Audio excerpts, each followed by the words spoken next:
A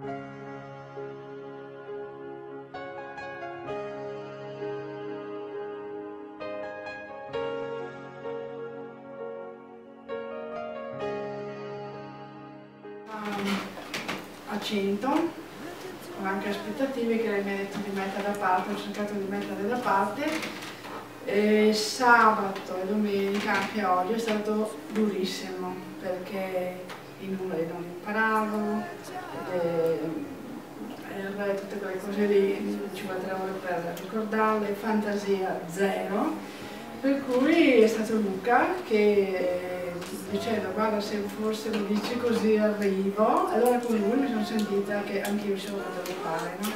E il video finale di questi due che ti aspetti sempre, no, avranno capito, adesso alle ragazze gli dicono di sì, mi ha proprio fatto sentire meglio che non sono come quei due, perché sennò sì, è quello che è corso. Sì,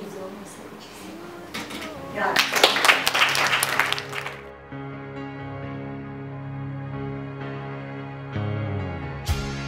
Look into your eyes.